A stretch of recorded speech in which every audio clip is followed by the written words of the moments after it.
they talked about Blue Dragon's work.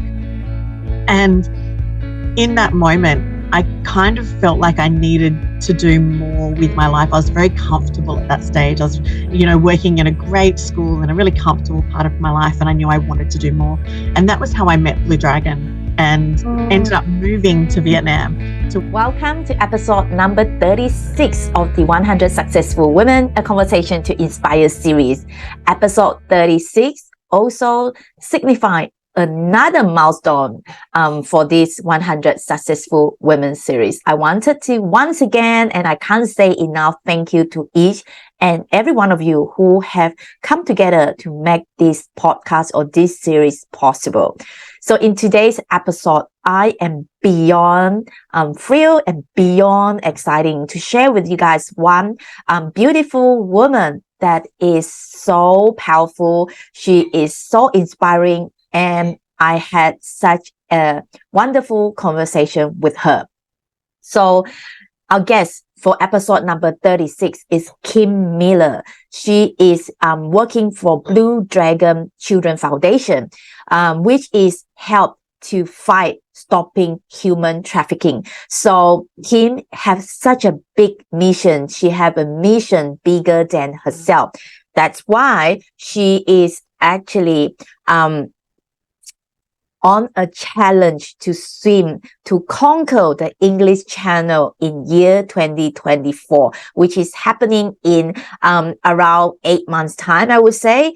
And she shared so many golden nuggets with us throughout the conversation on why is she on this mission and how is she getting out of her comfort zone to do something on such a big mission. And she talked a little bit about what Blue Dragon is doing as well. I believe that each and every one of us should play a small part supporting Kim on her mission.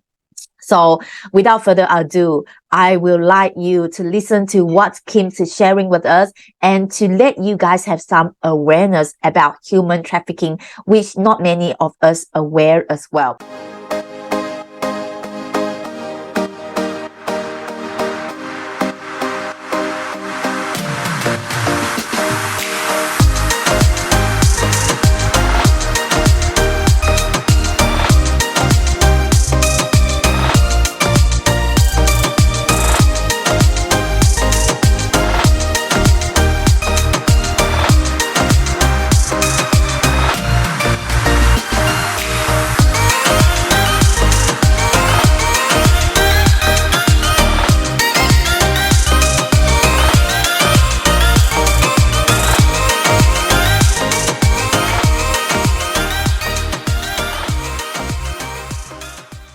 Hey Kim, I'm so excited to have you here finally. How are you doing? I'm really well, thank you. I'm so excited that we've finally been able to find time to do this. I'm really so humbled and grateful to be here and speaking with you today. Thank you so much. Yeah, I'm so grateful to have you here actually, Kim. You have been so amazing. I heard so many good things about you. And then I'm really, really excited that I'm finally here to pick your brain today. Great, let's do it. Yeah, so for those of you listening, Kim, she's from Blue Dragon and she is actually on a mission. So we're going to find out more about her mission today. So we know that Kim also an open water swimmer. So the first question that I always ask all the guests are, you have a lot of different titles, obviously. So one question that I always ask the guests is, who is Kim Miller at your core? Yeah, that's a great question. I think I'm an auntie and a daughter and a sister and a friend first. And then I'm an educator and a social worker. And now I can also say social worker. Ocean swimmer. Wow, I love that. You have so many great things that you've been doing. Obviously, Kim is someone that loved by many people as well. And so tell us a little bit about you. So you do mention that you are an open water swimmers, and then where were you before tell us a little bit about your journey. How do you get to where you are today, Kate? Yeah, look, I've been so lucky to have so many really formative experiences in really many different parts of my life that have led me to where I am today. And I really feel as though I'm right where I'm meant to be right now in terms of my work and my what I'm doing with my life, especially. Um, I was a teacher to begin with. I grew up in Campbelltown, went to St Patrick's College at Campbelltown, and yeah, became a teacher once I left university. And I was teaching English and drama, but I really felt as though I didn't have a passion for teaching a particular subject area. I was always interested in student well-being and seeing the whole student and wanting to be more involved in working with young people to achieve their passions and their vision and to help them be able to see what that was. And so then I moved into working in gifted education, and I was in teaching for about 15 years, mostly focused on gifted and talented students working in gifted education. And while I was there, I met an incredible man who came to my school. Michael Brzozowski came to my school with V, and they were from Blue Dragon Children's Foundation. I was teaching at Loreto Kirribilli at the time, and they talked about Blue Dragon's work. And in that moment, I kind of felt like I needed to do more with my life. I was very comfortable at that stage. I was, working in a great school in a really comfortable part of my life, and I knew I wanted to do more. And that was how I met Blue Dragon and ended up moving to Vietnam to work for Blue Dragon Children's Foundation. And then that kind of changed so much about my life. Obviously, when you move to another country, and it changed so much. And I think so much of my life and the direction my life has taken has come about because of that work, which has been pretty incredible. Yeah.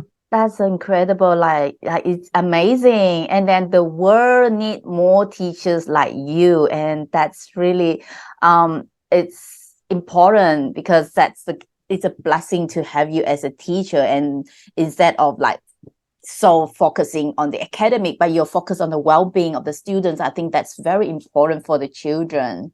Yeah, and there's so many incredible teachers doing exactly that, and they have a passion for their subject area as well. But I never really had that passion for the subject area. It was more about the well-being and that side of things. But I liked being able to help kids work out what they were interested in and use how to use their voice and their passions to be able to have a better life in general and, make the world a better place as well. Wow, that's amazing. So another question that I would like to know is that you are actually on a challenge now, which is swimming across the English Channel. Is such an incredible challenge. When I heard of it, is that actually possible? As I never, prior to know you, Kim, to be honest, I didn't know people literally can swim in the ocean. And that's such an incredible challenge. So what actually motivated you to choose this specific goal as a means to raise awareness as a funds for the Blue Dragon Foundation? Yeah, I think like a lot of people during COVID, I felt a bit lost. I was living in Vietnam working for Blue Dragon, and I wasn't able to come home. And both my parents were very ill at that time. I think they had 9 operations in the 11 months that I was kind of stuck in Hanoi. I say stuck in Hanoi, but I had my Hanoi home and my Hanoi family and my work there. And, Vietnam dealt with COVID so well that it really felt like I was again in the right place at the right time. But when I came home, I knew that I would need something in my life that sort of filled the hole that being in Vietnam filled in my life. It gave me that extra purpose, and I was still working for Blue Dragon, but I was away from my team, away from my colleagues and away from the kids. And I had my family and my friends in Australia, and I did hotel lockdown, and I realized just a little bit before that, I'd actually done a Tony Robbins workshop. I'd been gifted an online Tony Robbins workshop, and he had us thinking about times in our life when we felt proud. And, lots of different positive and negative emotions.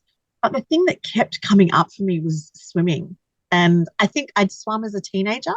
And I'd often said the only regret I had in my life up until that point was that I'd quit swimming the way I did. I quit very suddenly. And I quit at a time when I was feeling quite bad about myself and about my swimming. And so I don't think I ever really overcame that. And so when I was in lockdown, after I was able to come back home to Australia, all I could think about was getting out to the ocean. I wanted the blue sky and the blue ocean and just that freedom of the ocean. And so I was down at mum and dad's down in the South Coast with mum and dad. And of a morning before they woke up, I'd go for a walk along the beach. And I met these incredible people who would be going for a swim in the ocean. And I sort of said to them, oh, what do I need to do to be able to join you? How far do I have to swim? Do I have to do a course? What do I need to learn? And they were like, just swim, just come with us. I was like, oh, but what if I get tired? And what if I feel like I need to stop swimming, or if I can't go as fast as anybody else? And they just said, just come with us. And I was scared of the ocean. I was scared of sharks and seaweed and fish. But they just encouraged me to join them. And so I did. And I kind of realized that I was still kind of okay at it. I started to build my confidence and just to really, I couldn't wait each day to be back in the ocean. And over the next couple of months, I started swimming further and further. And then I started to make some goals. And I was swimming with a particular friend, and every month we were swimming 1 kilometer further than we had the month before. And we said, imagine if we could do 10 kilometers. And we found this 10-kilometer event in Sydney that was run by Vlad Swim. And Vlad's now my coach. And so I did that first 10-kilometer swim. And it was so difficult. Like, there were times in that swim when I was lying on my back, just floating, thinking, how on earth am I going to finish this? Like, it was the hardest thing I'd done physically in a really long time. But gradually I just started to improve. And people kept saying to me, when are you going to swim the English Channel? And because a lot of people in my squad have that as their goal, and I just laugh at them. It was never something I wanted to do or that I thought I could possibly do. But being in Australia and away from my team in Hanoi, I'm from afar seeing the incredible things that my team at Blue Dragon are doing and the incredible gains and development and changes that people who were living in trauma and crisis are making in their own lives. And I really wanted to do more. I felt like just working for Blue wasn't enough at that time. And one of the things that has really, really kind of changed how I see the world is Blue Dragon's vision to end human trafficking in Vietnam. And we're implementing this cluster of activities in villages and communities, and we're seeing the way that doing that is ending human trafficking in those communities. It's keeping people safe. And I want to be part of that. And I'm not doing social work in Vietnam. I don't speak the language well enough to be there and to have a huge impact. But what I can do is I can swim, and I'm passionate about Blue Dragon's work, and I can raise money for Blue Dragon. And so that's why I decided to swim the English Channel, because I want to raise $200,000 for Blue Dragon. And we know that ending human trafficking in a community costs around about $20,000.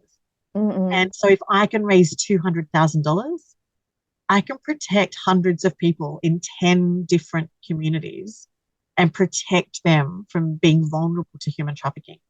And I can't think of a more worthwhile thing to do. So there's, I guess, lots of reasons to do it. It's a huge personal challenge. It's going to make a huge difference to the world. And it's something that I think a lot of people are excited about and like to come along for that journey as well. I give really long answers, don't I? I'm so sorry. That's okay. You don't need to be sorry. I was so moved listening to what you were saying. And then I really think that you are incredible. Is not even the words to describe you, because you have such a big mission. And it's like you say, the Blue Dragon Foundation plays a crucial role, like you say, in fighting human trafficking. And it is like when you were in Vietnam, what are some of the experience or what are the work that you can see Blue Dragon works about? Can you tell us a little bit about them? And so we started off working with street kids. That was the main work that we did, was working with children who are living in poverty and who are homeless. Often they'd come from the countryside to the city hoping for a better life. You know, most of the people we work with are just looking to make their life better. They're coming from situations where they're either escaping abuse or poverty or neglect, or they're living in poverty and they're wanting to make a better life for their families. And unfortunately, there are people in our world who take advantage of people like that. They become really vulnerable. And so our work is to end human trafficking, to help people be less vulnerable. So that involves, sometimes it involves helping to pay for school fees.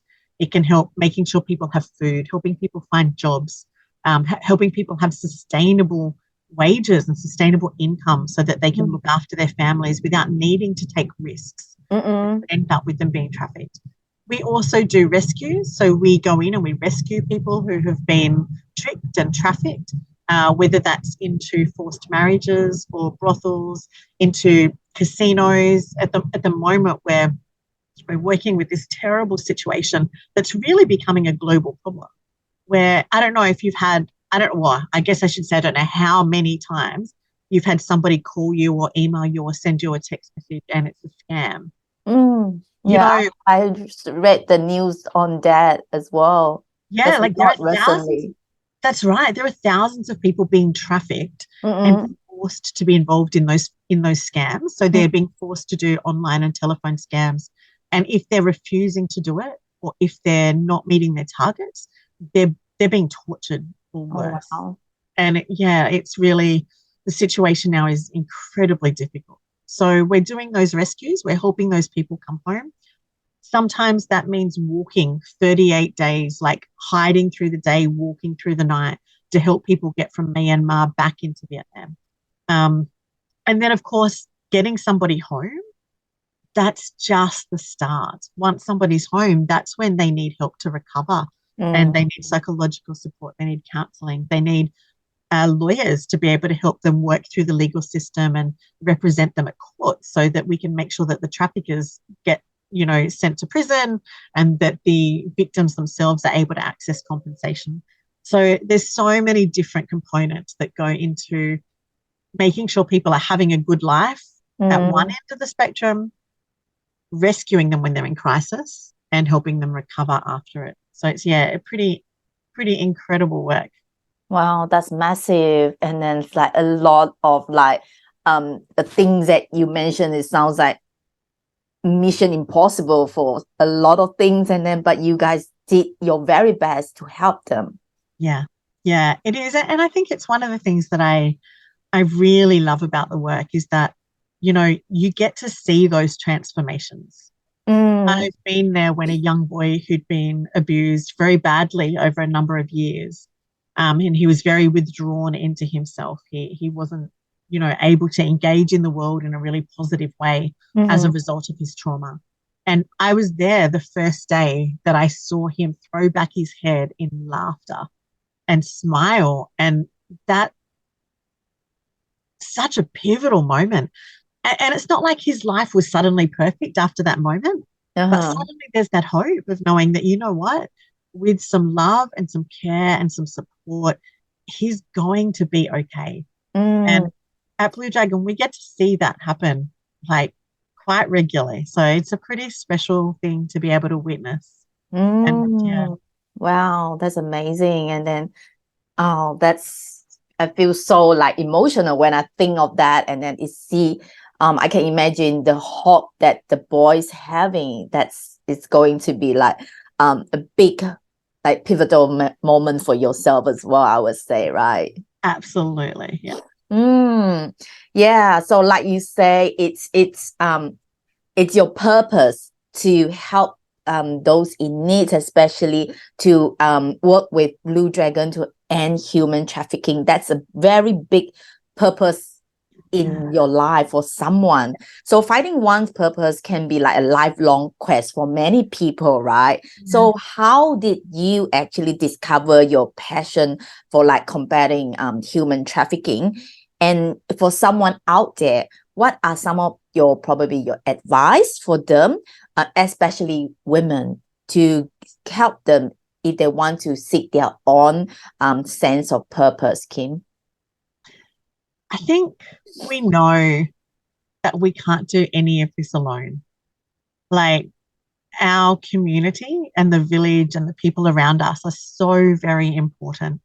And for me, it was just, I guess I was quite privileged in that, and some people might not see this as privileged, but I didn't have children of my own. I was single. I was in a situation where I knew that something was missing in my life. And if somebody had said to me, but what's your dream? What's your purpose? What do you love? I couldn't really answer them.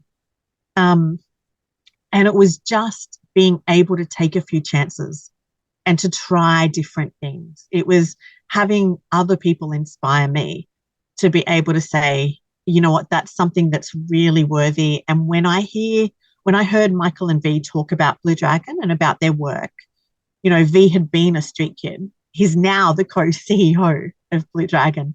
And when I heard him talk in 2011, he was working for Blue Dragon as an outreach worker. So he was out there finding street kids and helping to protect kids who had been just like him. Mm-hmm. And when I heard him telling that story, there was just something in me that knew that I needed to follow that up. And I think as women, I think I can say we have quite strong intuition at times. And I think following that, and I was in a position where I was able to take a risk and to follow it.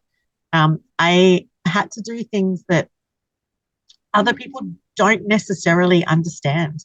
I quit a super well-paying job in a really safe environment, in a safe career that I could have had for the rest of my life. I sold all my furniture. I got rid of my books, which almost broke my heart, and to move to another country to do something that I thought would fulfill my soul in a way that money and furniture wasn't.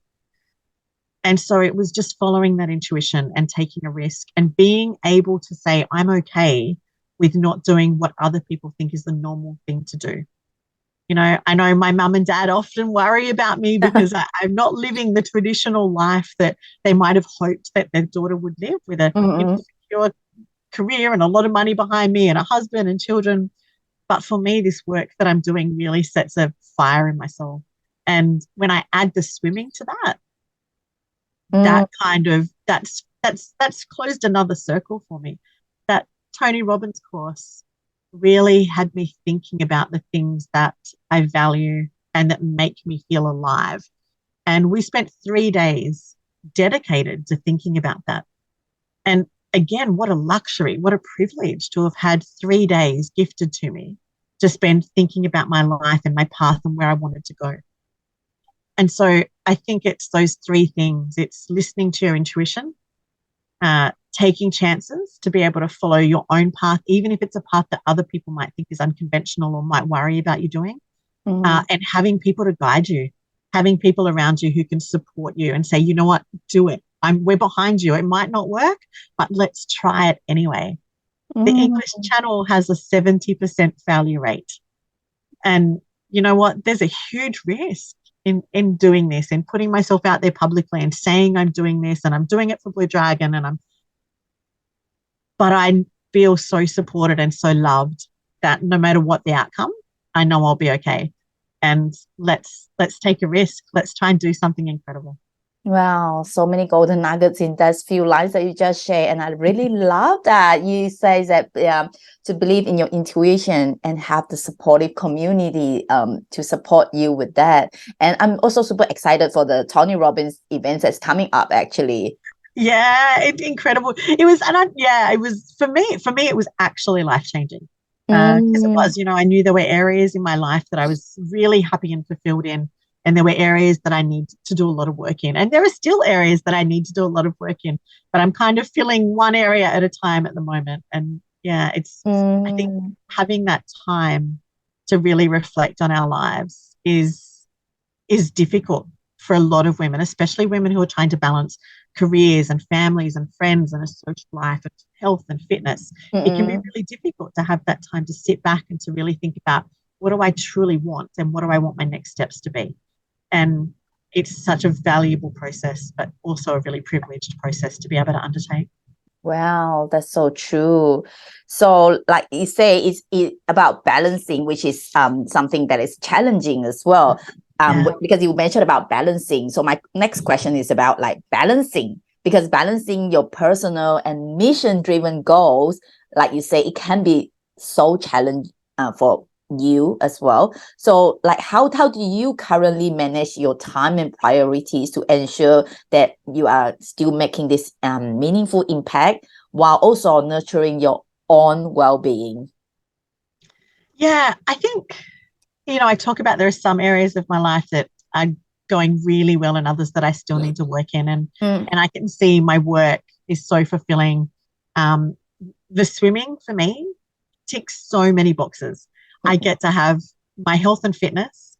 It's incredible for my mental health. Out in nature, so often when I'm swimming out in the pool, whether it's in an outdoor pool or in the ocean, it also gives me my social. I start my day every morning with an incredible group of like-minded people who I now call friends. So those two areas of my life are kind of right where I want them to be right now. I know that in doing that, I'm kind of taking time away from my friends and my family in other ways. And that can be really hard to balance. I'm really lucky that at the moment that, this goal is really big and it's front and center for me at the moment. And I have to make sacrifices to be able to achieve this particular goal. And so, for me, health and well-being means making sure I'm in bed at 9 or 9:30 at night so that I'm getting at least 7 hours sleep to recover and to be able to get up the next day and do it again. It means I can't remember the last time I had a drink. I'm not really going out and socializing a lot. I'm definitely not going out to expensive restaurants and the theater and doing the things that I love to do and that I used to do. So it is a matter of balancing that and knowing that there are times and stages, I guess, in our lives when we can focus on different things. And there was a period in my life where I truly just focused on family, where there were things in the family that needed support and that I wanted to be part of and that were fulfilling my heart. And so I was there, and that was the main goal for my life at that time of my life. Right now it's the English channel and my work. And I know once the channel's done, I will get more balance back again and be able to have all of those circles sort of filled a little better. But it is kind of a tricky thing to do. This is almost a really selfish thing for me to be doing in terms of taking up so much of my life with training and preparing for this one goal. So in some ways, it's a really selfish thing for me to be doing. And I'm so grateful for the people around me and allowing me that time and space to be able to do it and focus on it and still remembering me and loving me when I am able to see them and spend time with them. Yeah, it's kind of like at the moment your priority is this challenge, and once the challenge is done, you can probably spend as much time as you want with your family and loved one. I would say, yeah, the people that love you, they will understand, right? Yeah, I think everyone's happy for me and excited for the goal and coming along for the ride. So it's a pretty special thing to be doing, and I've got some incredible support around me. So I'm really lucky. Oh, fantastic. I really love that. So this English channel's challenge is a significant undertaking. It is so big, like you say, it's a big challenge. So it requires dedication and resilience. It's not easy for me, who is someone who don't know how to swim at all. I don't know how you do that. That's like such a out of my like knowledge. So what are some of the daily habits that you say or practices that you follow to stay focused and to motivate on this mission? I did hear you saying that to go to bed early and then wake up again the next day. What are some of your daily habits or routines looks like nowadays? Yeah, it really is getting into really good routines. When I'm at home and my life is in my normal routine, I find that like my alarm goes off at 5 a.m. to get up to swim. And, this morning I woke up 10 minutes before my alarm without any problems. And I used to be somebody who could easily sleep till 9 or 10. But it's creating those habits. I find that if I'm away in Vietnam for work or if I'm away elsewhere for work, I find it more difficult to get up and to go to the pool because I don't have my people, my community, my squad around me to get there. So for me, it's about having really good routines, and knowing that I'm really strongly driven by connection, and knowing that there are people who I'm about to go and see who'll be there with me, who feel the same way and they're undertaking the same challenges is really important. Having people who are like-minded, and who encourage you to be better and to go further and to push harder is so important. You know, I had quite a hard session at squad this morning and I'm a bit sore at the moment. And I was just like, I was leading my lane, but feeling really drained. And my swim mate next to me realized that I was feeling that way and just reminded me, you know, it's supposed to be hard. You're supposed to feel uncomfortable. Keep going. And just knowing that somebody understood how I was feeling was really important. So yeah, it's having routines, having good nutrition, which isn't something I'm particularly good at, but making sure that I'm eating for my swimming. And so, you know, my weight and my body has always been something that it's never been a positive part of my life. It's always been problematic for me. And for the first time in my life, I'm really proud of what my body can do rather than thinking about what it looks like or what other people think about it. If I, you know, thought about how much time I spend in swimwear in front of other people, my goodness, I would never have taken up this sport. But yeah, it's about being able to have those healthy habits and celebrating the wins, you know, celebrating that today's session was hard, but I finished it, and celebrating that in your own mind. You're going, yeah, you did that. Good job. Really making sure you have that positive self-talk. Wow. Yeah. That's amazing. So do you have to do you normally now go to swim early morning every single day? Yeah, so at the moment I swim 5 days a week, and I have 2 rest days. So Thursdays and Sundays are my rest days. So at the moment I'm swimming in a pool 4 days a week, and I do a long swim in the ocean every Saturday. And then on Monday nights and Wednesday nights, I also do strength training, to do some weights and some strength training to help build up, you know, help me stop myself from getting injured when I'm training. So yeah, it's a pretty heavy training load just at the moment. Yeah, that's very intense. And then swimming, get up and swim. Not to say get out at 5 a.m. and jump into the water at 5 a.m. That's crazy. And especially during winter. Yeah, winter is, you know, I kind of really like winter swimming though. In the ocean in winter, it's really clear. The clarity is so good. The visibility is so good. We tend to get a lot more sea life in winter. There's beautiful grey nurse sharks around Maroubra and the Bondi area that we see. And we'll be swimming along and there's this beautiful, peaceful grey nurse shark underneath us. Or, you know, last week I counted 10 Port Jackson sharks as I was swimming in 𝚘𝚘𝚡. And it was, you know, such a beautiful, peaceful way to start the day. That yeah, it's okay. And conditions in winter are quite calm as well. So yeah, and there's no sunburn, right? So there are definitely advantages to winter swimming. Wow. And I remember at the beginning of our conversation, you say you have that fear about encounter sharks. So did you have that fear parked on the side now? Most of the time. I did a lot of reading. I really immersed myself in reading and podcasts about sharks. And on social media, I follow, you know, Drone Shark and a couple of different apps on social media and sites on social media where they show that there are sharks in the ocean with us pretty much every day. But the sharks don't care that we're there. We're just cohabiting peacefully in nature. And that's what it's like most of the time, you know, 99% of the time. And so I kind of really immersed myself in doing that. I do have to say, a couple of weeks ago, a friend and I were swimming, and we had a great white, a juvenile great white shark swim underneath us, and it was the first time I'd seen what we call a sharky shark, and we did have a moment of just holding our breath a little bit, and that image stayed with me for a little while. So I can't say it's completely gone. I do still have moments of anxiety about it. But I just focus on, you know, breathing calmly and knowing that the calmer I am, the less likely there is to be a problem has really helped as well. Wow, Wow, such an amazing and like a lifetime experience for you, right? And I really love that. That's such a different experience. And when you get older, you can have tell the people around you about your stories. That's such an amazing journey that you have. So what are the key lessons that you learn? Like, because when you prepare for this, obviously, like you say, physical, mental, emotion preparation, that you say anxiety. What are some of the key lessons that you learned throughout the process preparing for this challenge?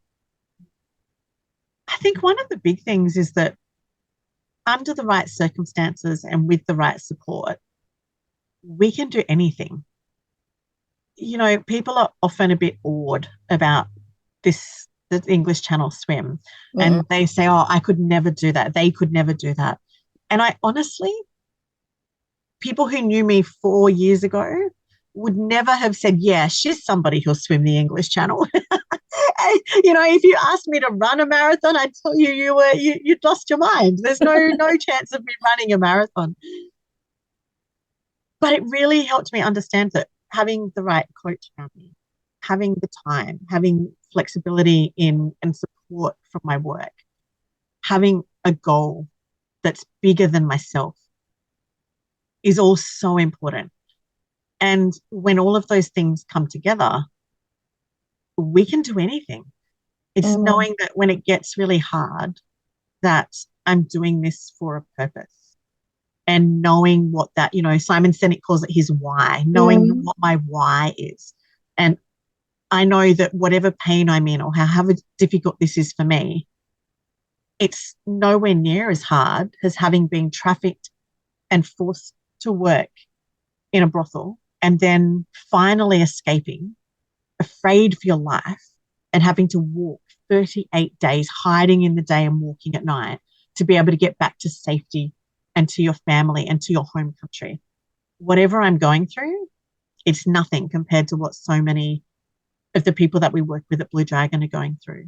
And my teammates, my colleagues, they're doing brave, courageous, life-saving things every single day.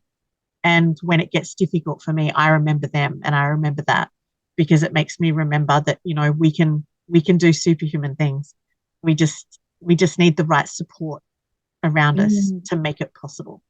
Wow. That's so true. And you have a mission that's bigger than yourself, and that's impossible become possible. Yeah. Yeah, absolutely. I love that. So when is your swim that's for the English Channel? Yeah, so if to swim the English Channel, you get given a window. So my window is between the 26th of July and the 2nd of August. And I'm the second swimmer. So there are 4 swimmers in each window, and I'll be the second swimmer. So when I get to the UK, it will just be a matter of waiting for a day when the weather is good enough and the conditions are safe to be able to swim. And so, yeah, so it will be sometime either at the very end of July or early August next year. And I know it's going to come up so quickly. It feels like yesterday I was saying, oh my goodness, my swim's in 12 months and 2 months have already gone. It's kind of, it's exciting and terrifying and exhilarating all at once. Well, that's not too long to go, it sounds by the sound of it, right? It'll go so quickly, so quickly. So that's a 25-kilometer swim? No, so it's 36 kilometers. 36 if kilometers. you swim in a straight line from England to France, it's 36 kilometers. But the tides will take you, you end up swimming in like an S shape because the tides and the currents will take you in one direction. And then when the tides change, it takes you in the other direction. And so it could be anywhere from 36 kilometers to, I've heard somebody took 58 kilometers. So anywhere between 34 kilometers and 60 kilometers. So for me, I'm expecting it to take me anywhere between about maybe 12 and a half hours. And I'm hoping to have it done within 16 hours, but it could be as much as 20. It's really, you have to go in with no expectations for distance or time, because it's all up to Mother Nature what it will look like on the day. Wow. So when you're doing the swimming, I'm just curious, do you get to stop in between or no? No, so you can tread water. So I will feed on about, at the moment, I'm thinking it'll be every 30 minutes. So every 30 minutes, there'll be a boat next to me, and somebody on the boat will throw me a bottle that will have a mixture of carbohydrates and electrolytes and water. And I will drink that in hopefully under 30 seconds and then keep swimming. So if you stop for more than 30 seconds, you end up getting pushed back by the current, and then you have to make up that distance again. So I'm hoping to do my feeds in under about 30 seconds, and to you just tread water for those little moments. You're not allowed to touch the boat, you're not allowed to touch anybody. So it'll You're have on the to be, float. You're no, floating. yeah, that's it. It's just yourself in the water. Wow, Yeah. that's amazing. And that's like, oh, wow. I don't know how to do that, but I really saluting you for doing this, Kim. It's such a big mission. And I really think that it's such a wonderful thing, such a wonderful mission that you're doing for these kids, for these villages. Yeah, I feel so privileged to be able to do it and to have the support around me to make it possible. It might only be me in the water, but it's going to take a team to get me there, from my family, my friends, my coach, my teammates. It takes all of us to make it possible. Wow. That's amazing. So what are some of the ways people can support you and Blue Dragon at the moment? Yeah, look, I can send you a link to, I have a fundraising page that's set up to help me reach my goal, where I'm only at the very beginning journey of that fundraising at the moment. So every dollar that you can donate truly does help. It's going to go such a long way to helping to keep people safe from human trafficking. So I'll send you the link so that we can pop it under the video when you share this, and people can make those donations. And just remembering me, don't forget me while I'm not around, while I'm out at trainings, and hoping I'll have that support when I get back as well, and that people will still know who I am when I'm finished. Wow, amazing. I'll definitely include that link. Whoever wanted to support, I think like you said, every dollars count. I think it's amazing. It's such an amazing cause that Kim is doing. I think everyone should be part of it and support Kim to complete her challenge. Oh, thank you so much. I'll share with you, I am keeping a blog and a Facebook page and an Instagram page. So if people are interested in swimming and interested in following the training journey and how we get there, I'll share them as well, just in case. Yeah, I'll include the link in the video in the description as well. So so I am well aware of the time as well, Kim. As you prepare for the English Channel swim, which is coming up in 2024, which is not long to go, what message would you like to convey to other women out there who aspire, probably wanted to also make positive difference in the world as well, and to find their own mission in life? Yeah, I think who we surround ourselves with is really important. Having people who believe in us and encourage us, and who also have dreams that they are pursuing, is so important. And we need to support each other to be able to make that happen.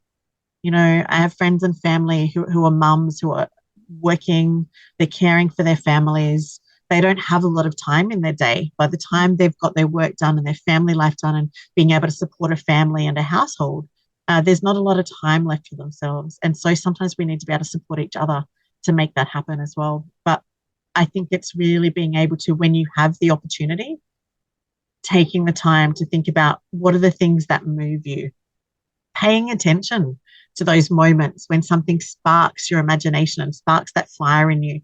And just, if you don't have the capacity right now to be able to do something with that flame, just make a note of it, remember it, so that when you do have time or it becomes important to you to make time, that you can go back to that and go, actually, that hearing about that, or that little taste I had of it, made me feel alive, and it made me feel excited, and listening to that voice and giving yourself the opportunity to follow it when you can. Such a good idea, and I love that.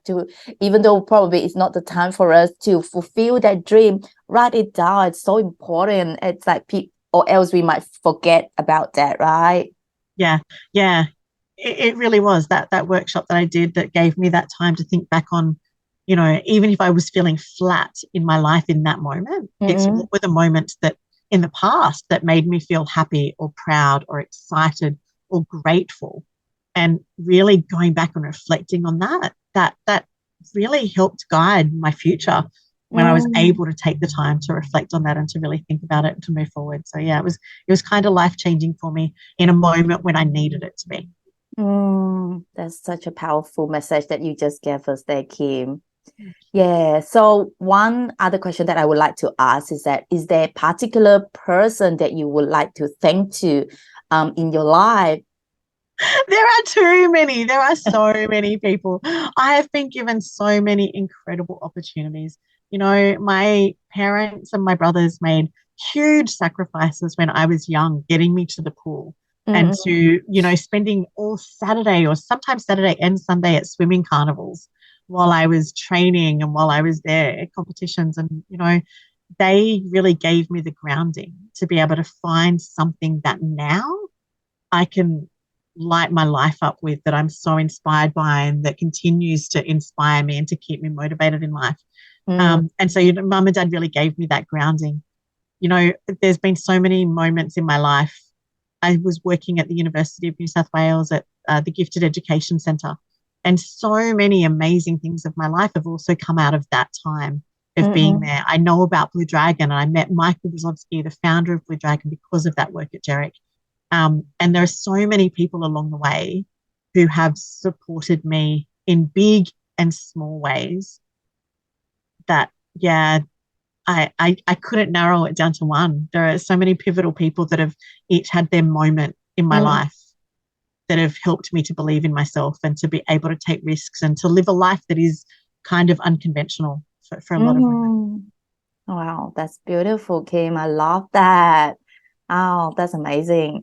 It's true that, yeah, our life is just so abundant to have people in our life, right? And then it's definitely that's everyone's meant to be there to guide us. It makes such a huge difference. We don't often, I think, oftentimes we don't have that faith in ourselves, but when other people have it for us, it helps us as well. That's so lovely. Yeah, thank you so much for your time, Kim. I really enjoyed our conversation together. So before I end the conversation today, is there any particular question that you want me to ask that I haven't asked yet? No, I think you've covered everything. It's such a luxury to be able to spend some time talking about it and reflecting on my life and my work and my journey right now. And I'm so grateful to you for giving me this opportunity. And, I'm so excited to know that other women who also might be on an unconventional journey or attempting something that's just out of their comfort zone are also thinking about these things and on their own journey part of it. So yeah, thank you so much for having this podcast, for having this opportunity for women to be able to really support each other and inspire each other.